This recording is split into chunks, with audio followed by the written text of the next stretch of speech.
നെടുമ്പാശ്ശേരി വഴിയുള്ള സ്വർണ്ണക്കടത്തിൽ ഇപ്പോൾ അന്വേഷണം കൂടുതൽ എയർ ഹോസ്റ്റസുകളിലേക്ക് വ്യാപിപ്പിച്ചിരിക്കുകയാണ് DRI. എയർ ഇന്ത്യ എക്സ്പ്രസിലെ കൂടുതൽ എയർ ഹോസ്റ്റസുകൾക്ക് ഈ സ്വർണ്ണക്കടത്തിൽ പങ്കുണ്ട് എന്നൊരു നിഗമനത്തിന്റെ അടിസ്ഥാനത്തിലാണ് പുതിയൊരു നീക്കം വന്നിരിക്കുന്നത്.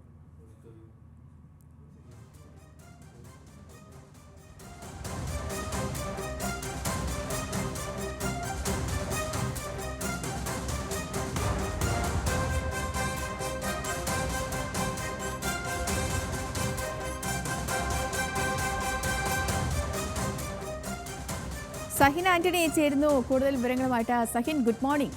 ഇതിപ്പോൾ ഒരാളുടെ അറസ്റ്റായി അതിൽ നിന്നാണ് വിവരങ്ങൾ ശേഖരിച്ച് ഇപ്പോൾ കൂടുതൽ പേരിലേക്ക് അന്വേഷണം വ്യാപിച്ചിരിക്കുന്നത്. ഇപ്പോൾ കൂടുതൽ പേർ ഈ ഒരു സംഭവത്തിൽ കുറച്ചൊന്നുമല്ല, കുറച്ചധികം സ്വർണ്ണമാണ് കടത്തിയിരിക്കുന്നത് അല്ലേ? അപ്പോൾ കൂടുതൽ പേര് പിടിയിലാകും, വലയിലാകും എന്ന് തന്നെയാണോ നമ്മൾ കരുതേണ്ടത്? സേതുലക്ഷ്മി, അങ്ങനെ തന്നെ നമ്മൾ കരുതേണ്ടി വരും. കാരണം ഖത്തർ എയർവേസിൻ്റെ കണ്ണൂരിലേക്കുള്ള വിമാനത്തിൽ ഇന്നലെ കണ്ണൂർ വിമാനത്താവളത്തിൽ വെച്ചാണ് സുരഭി കാട്ടൂൺ എന്ന എയർ ഹോസ്റ്റസ് പിടിയിലാവുന്നത്. ഇവർ മുൻപും ഇത്തരത്തിൽ സ്വർണം കടത്തിയിട്ടുണ്ട്. നെടുമ്പാശ്ശേരി അടക്കമുള്ള വിമാനത്താവളങ്ങൾ വഴി സ്വർണം കടത്തിയിട്ടുണ്ടെന്നാണ് DRIക്ക് ലഭിച്ച വിവരം. 20 കിലോയോളം സ്വർണം ഇവർ കടത്തിയിരുന്നു. ഇവർ കൊടുവള്ളി എന്ന കുപ്രസിദ്ധ സ്വർണ്ണക്കടത്ത് സംഘത്തിൻ്റെ പിടിയിലാണ്. കൊടുവള്ളി കേന്ദ്രീകരിച്ചുകൊണ്ടുള്ള കുപ്രസിദ്ധ സംഘത്തിൻ്റെ ഏജന്റായിരുന്നു ഇവർ പ്രവർത്തിച്ചുകൊണ്ടിരുന്നതെന്നും DRIയുടെ അന്വേഷണത്തിൽ മനസ്സിലാക്കാൻ കഴിഞ്ഞിട്ടുണ്ട്. എയർ ഇന്ത്യ എക്സ്പ്രസിന്റെ കൂടുതൽ എയർ ഹോസ്റ്റസ്മാർ ഇത്തരത്തിൽ സ്വർണം കടത്തിയിട്ടുണ്ടെന്നുള്ള വിവരമാണ് ഇപ്പോൾ പുറത്തു വരുന്നത്. അതുകൊണ്ട് തന്നെ സുരഭി കാട്ടൂണിനോടൊപ്പം ഉണ്ടായിരുന്ന എയർ ഹോസ്റ്റസ്മാരെയും DRI ചോദ്യം ചെയ്യാൻ തന്നെയാണ് തീരുമാനിച്ചിരിക്കുന്നത്.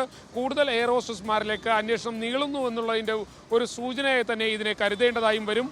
20 കിലോയോളം സ്വർണം പല ഘട്ടങ്ങളിലായി ഇവർ കടത്തിയിരുന്നു. ഇന്നലെ DRIയുടെ പിടിയിലാകുമ്പോൾ ഈ സുരഭി കാട്ടൂൺ ഈ സ്വർണം ഇത് ശുചിമുറിയിലായിരുന്നു സൂക്ഷിച്ചിരുന്നത്. അവിടെ നിന്നും ശരീരത്തിൽ ഒളിപ്പിക്കുകയായിരുന്നു. പിന്നീട് DRI ഈ സ്വർണം കാണിച്ചു തരാൻ ഇവരോട് ആവശ്യപ്പെട്ടപ്പോൾ ഇവർ ശുചിമുറിയിൽ കയറുകയും അത് ഉപേക്ഷിക്കുകയും ചെയ്യുകയായിരുന്നു.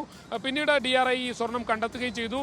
ഇതിൻ്റെ അടിസ്ഥാനത്തിൽ നടത്തിയ അന്വേഷണത്തിലാണ് സുരഭി കാട്ടൂൺ അടക്കമുള്ള എയർ ഹോസ്റ്റസ്മാർ സ്വർണ്ണക്കള്ളക്കടത്ത് സംഘത്തിൻ്റെ ഏജന്റുമാരായി പ്രവർത്തിച്ചുകൊണ്ടിരുന്നു എന്നുള്ള ഒരു വിവരവും DRIക്ക് ലഭിക്കുന്നത്. സേതു, ശരി സഹിൻ, ഈ പറഞ്ഞതുപോലെ തന്നെയാണ്. കുറച്ചൊന്നുമല്ല, ഒരു 20 കിലോയോളം സ്വർണ്ണമാണ് ഈ സുരഭി മാത്രമായിട്ട് കടത്തിയിരിക്കുന്നത്. ഇനി അന്വേഷണം കൂടുതൽ പേരിലേക്ക് എത്തുമ്പോൾ ഒരു വലിയൊരു സ്വർണ്ണക്കടത്ത് റാക്കറ്റിനെ തന്നെയാകും നമുക്ക് കാണാൻ കഴിയുക എന്നാണ് മനസ്സിലാക്കാൻ സാധിക്കുന്നത്. ശരി സഹിൻ, എന്താണെങ്കിലും വലിയൊരു കൊള്ള, വലിയൊരു കടത്ത് മാഫിയ തന്നെയാണ് ഇപ്പോൾ പിടിയിലായിരിക്കുന്ന സുരഭിയും. ഇനി ആരെങ്കിലുമൊക്കെ പിടിയിലാകുന്നുണ്ടെങ്കിൽ അവരും.